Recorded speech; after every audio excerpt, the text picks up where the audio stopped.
मंत्री कल्याण सिंह के पौत्र हैं। संदीप जी की शिक्षा दीक्षा विदेश में हुई है। अब इनके पास खुद उत्तर प्रदेश की शिक्षा को सही पटरी पर लाने की जिम्मेदारी सौंपी गई है। संदीप जी, आपका गांव कनेक्शन में बहुत बहुत स्वागत है। धन्यवाद। सबसे पहले तो आपको बधाई कि आप एक युवा मंत्री बनाए गए हैं। शिक्षा के क्षेत्र में आप क्या नया करने वाले हैं? शिक्षा का जो पुराना ढांचा जो बना हुआ है बिल्कुल ही ध्वस्त है। इसको नई तरीके से बनाने की ज़रूरत है और बहुत मजबूत करने की ज़रूरत है और बेसिक शिक्षा के लेवल को सुधारने की बहुत ज़्यादा ज़रूरत है। तो इस पर हमारी सरकार बहुत ज़्यादा ध्यान दे रही है कि बेसिक शिक्षा के स्तर को सुधारा जाए, टीचर नियम पे पहुँचे इस बच्चों को पढ़ाने के लिए, जिससे कि बच्चों की भी अटेंडेंस बढ़े। बच्चे अभी स्कूल नहीं जाते हैं, उनका कोर्स छूट जाता है, इस तरह की शिकायतें हैं। तो इस चीज़ के ऊपर बेसिक ध्यान रहेगा। कैसे आप मॉनिटरिंग कैसे करेंगे, क्योंकि टीचर्स ही नहीं जाते हैं। टीचर्स अभी भर्ती हुए थे लेकिन वहाँ पे गांव तक उनको ले जाया जाए तो फिर वो पढ़ाएं, मतलब मॉनिटरिंग सिस्टम क्या होगा?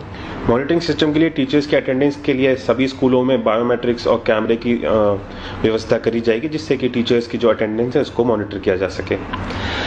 अभी गांव कनेक्शन ने एक सर्वे किया है 1 मंथ योगी सरकार का जो पूरा हुआ है, जिसमें कई सारी चीज़ें निकल के आई हैं।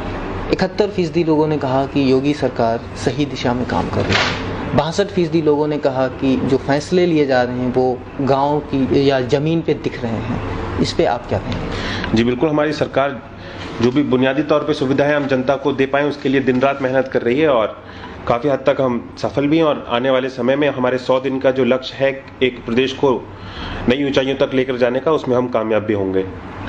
आप कल्याण सिंह जी के पौत्र हैं, आपने विरासत में काफ़ी कुछ देखा होगा, उनसे काफ़ी सीखा होगा। ऐसी कौन सी चीज़ है जो आप अपने बाबा से राजनीति में उसको अमल कर रहे हैं और आगे अपने कार्यकाल में उसको ढालना शुरू करेंगे? मेरे बाबा जी का आशीर्वाद मेरे ऊपर हमेशा ही रहता है और उनसे जो सबसे अच्छी चीज़ मैंने एक सीखी है कि सच्चे मन से आप जन की सेवा करें, आप हमेशा अपने जीवन में आगे बढ़ेंगे। आप कल्याण सिंह जी ने प्रदेश में नकल को रोकने के लिए बहुत बड़े कड़े फैसले लिए थे। आप शिक्षा राज्य मंत्री हैं, नकल को कैसे रोकेंगे? नकल को प्रदेश में नकल ठेके पे हो रही है, इसको कैसे सुधारेंगे? नकल को लेकर के पिछली सरकारों में बिल्कुल ध्यान नहीं दिया गया है। आप देख सकते हैं कि पिछली जो भाजपा की सरकार थी उसमें शिक्षा का स्तर काफ़ी अच्छा था और नकल बिल्कुल भी नहीं होती थी। और इस बार भी हमको काम करने का क्योंकि कम समय मिला है, परीक्षा पहले से ही तय थी और हमारी सरकार अभी बने हुए 1 ही महीना हुआ है इस बार भी, लेकिन हमने काफ़ी प्रयास किया है। नकल बहुत हद तक हम रोक पाए हैं और मेरा पूरा प्रयास रहेगा कि अगली बार आप नकल मुक्त शिक्षा पाएंगे। सर्वे में एक चीज़ आई है कि एंटी रोमियो जो अभियान चलाया गया था, जो एंटी रोमियो स्क्वाड है, उसको काफ़ी पसंद किया गया है। खास करके महिलाओं ने सबसे ज़्यादा पसंद किया है। आप कैसे देखते हैं? लेकिन उसके साथ में एक चीज़ ये भी आई कि कहीं पे इसका दुरुपयोग भी हुआ है पुलिस के द्वारा, कुछ अन्य लोगों के द्वारा। इसका दुरुपयोग नहीं है, ये केवल महिलाओं की सुरक्षा के लिए बनाया गया है और एक अच्छी पहल है जिससे कि महिलाओं के लिए तुरंत कार्रवाई होगी। उनको किसी भी तरीके की तकलीफ तो उनके लिए तुरंत कार्रवाई करी जा सके। आगे आने वाले समय में इसमें नियम में काफ़ी सुधार होंगे और इसके केवल फायदे ही फायदे दिखेंगे आपको। शिक्षा विभाग का जो प्रेजेंटेशन हुआ, आप उसमें रहे होंगे, आपने क्या देखा उसमें कि कहाँ पे चूड़ी टाइट करने की ज़रूरत है, कहाँ पे लूप होल्स हैं? यही बेसिक लेवल पर ही मैं आपको बताऊंगा कि बहुत सारी जगहों पे इस तरह के स्कूल है जहाँ पे बच्चे काफ़ी कम है, टीचर्स की मात्रा बहुत ज़्यादा है। जैसे कि काफ़ी शहर के पास के जो स्कूल होते हैं उस पर इस तरीके का होता है। तो इस तरीके की सारी चीज़ें हैं, गांव के स्कूल तक टीचर पर्याप्त पहुँचे और बच्चे भी आए वहाँ पे, इस चीज़ के ऊपर ध्यान दिया जाएगा और इंफ्रास्ट्रक्चर के ऊपर ध्यान दिया जाएगा और बच्चों को अच्छी सुविधाएँ मिलें, किताबें समय पर मिलें, ड्रेस मिलें।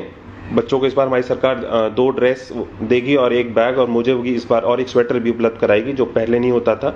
जी, आपने अभी किताबों की बात की कि किताबें और ड्रेस सारी दी जाएंगी, लेकिन पिछले 2-3 साल से हो रहा है कि किताबों का जो टेंडर होता है वो समय पे नहीं होता है, किताबें समय पे छप के नहीं आती हैं और किताबें बट नहीं पाती हैं और पूरा सत्र निकल जाता है, बच्चे सिर्फ किताबों का इंतजार करते रहते हैं। इसको कैसे मॉनिटर करेंगे कि टाइम पे किताबें चलें? इस बार भी सत्र स्टार्ट हो गया है पर टेंडर ही नहीं पास हुआ है। इस बार ऐसा नहीं है, हमारी सरकार ने समय दिया है कि जुलाई के पहले हफ्ते तक हमारा प्रयास है कि सभी बच्चों को यूनिफॉर्म और बस्ते और किताबें मिल जाए और हमारे पूरे प्रयास हैं कि हम इसमें कामयाब होंगे। पर 1 करोड़ करीब किताबें छपनी है, कैसे कोई अभी तक टेंडर नहीं हुआ है, फिर उसको छपने में टाइम लगेगा। क्या कोई स्पेशल कुछ ज़्यादा प्रिंटिंग प्रेस को इन्वॉल्व करने का इरादा है? जी बिल्कुल, जो भी उचित कदम उठाए जाएंगे, हम जल्द से जल्द बच्चे की पढ़ाई सफ़र ना करें, इस चीज़ के ऊपर पूरा ध्यान रखेंगे। हमारी सरकार को जो भी करना पड़े, हम जुलाई में सारी चीज़ें उपलब्ध करा दें बच्चों को, हमारा प्रयास रहेगा। आप विदेश में आपने पढ़ाई की है, वहाँ की राजनीति को भी समझा होगा, इंडिया की या यूपी की राजनीति को भी देख रहे हैं, आपने क्या बदलाव महसूस किया? मैं बेसिकली वहाँ पढ़ने के लिए गया था, वहाँ पर राजनीति तो मैंने नहीं समझी है, लेकिन वहाँ पे चीज़ों को समझने का किस तरीके से सिस्टम है वहाँ पे समझने का मौका मिला है। और यहाँ पर आकर के भी मुझको शिक्षा का दायित्व मिला और बहुत बड़ा दायित्व है, मुझे सुधारने का मौका मिला है। तो मैंने जो भी चीज़ें सीखी अपने सिस्टम को सुधारूंगा, सिस्टम में पारदर्शिता लाई जाए, इस चीज़ के ऊपर मेरा प्रयास रहेगा। और सभी टीचर भी और बच्चे भी मन लगा करके काम करें और बच्चे मन लगा के पढ़ें, टीचर मन लगा के बच्चों को पढ़ाएं, इस चीज़ पे मेरा पूरा जोर रहेगा।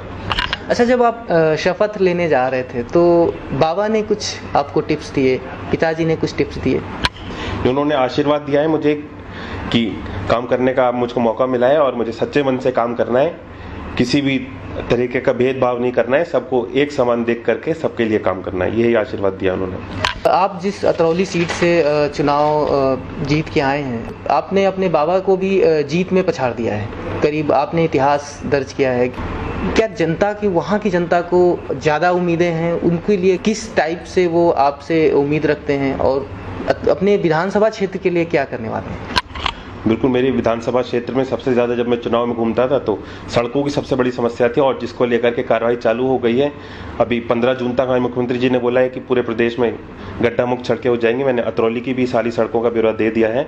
15 जून तक काफ़ी सड़कें सुधर जाएंगी और अतरौली की जनता को जहाँ तक मुझे उन्होंने इतना भारी बहुमत दिया है, आशीर्वाद दिया है, तो मैं भी उनकी उम्मीदों पर खरा उतरूंगा और हमेशा उनके बीच में रहूँगा। उनकी जो भी परेशानियाँ हैं उनको जल्द से जल्द दूर करने का प्रयास रहेगा। सर, सर्वे में एक चीज़ जो निकल के आई है कि प्रदेश में सबसे ज़्यादा जो सरकार को ध्यान देने की ज़रूरत है वो बेरोज़गारी ख़त्म करने की ज़रूरत है। बेरोज़गार सबसे ज़्यादा युवा है, आप एक युवा मंत्री हैं, उस पर आप क्या चाहते हैं कि क्या चीज़ होनी चाहिए, कैसे उनको ज़्यादा से ज़्यादा रोज़गार दिए जा सकते हैं? जी बिल्कुल, रोज़गार बनाने के लिए हमारी सरकार ध्यान दे रही है, इस पर युवाओं की मदद करें और जो पूरा सिस्टम है उसको सुधारा जाए। बहुत सारी जगहों पर ऐसा है, लोगों के पास रोजगार भी है लेकिन लोग काम करने नहीं जाते हैं, तो ये जो सिस्टम है इसको सुधारने के लिए हमारी सरकार काम कर रही है।